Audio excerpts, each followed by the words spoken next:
দুদিন পরে সবাই হয়তো সবটা ভুলে যাবে। তথাকথিত জীবন্ত শহরের বুকে অন ডিউটি একজন ডক্টর নৃশংস পাশবিকতার শিকার। কি দোষ ছিল তার?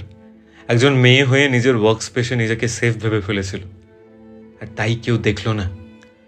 বর্বরতার চূড়ান্ত পর্যায়ে গিয়ে একজন ডাক্তারকে ধর্ষণ করা হলো, খুন করা হলো, আর কেউ কিচ্ছু টের পেল না।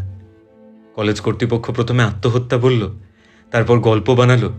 তার বাবা মাকে অ্যালাউ করলো না মেয়েকে দেখতে। একটা বলির পাঁঠা খোঁজা হলো, তাকে মানুষের সামনে রাখা হলো, আর প্রিন্সিপাল বলল একটা মেয়ে একলা রাত্রেবেলা কি করছিল?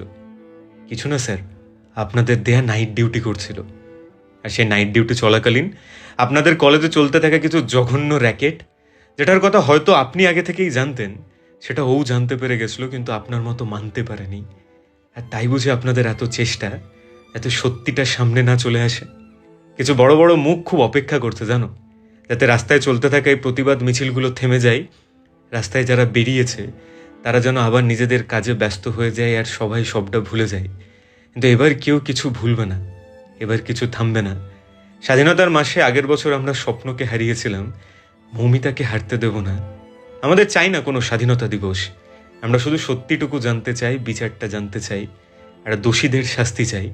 তাই আপনিও রাস্তায় বেরোন, প্রতিবাদ করুন, কারণ স্বাধীন হতে আপনারও বাকি আছে।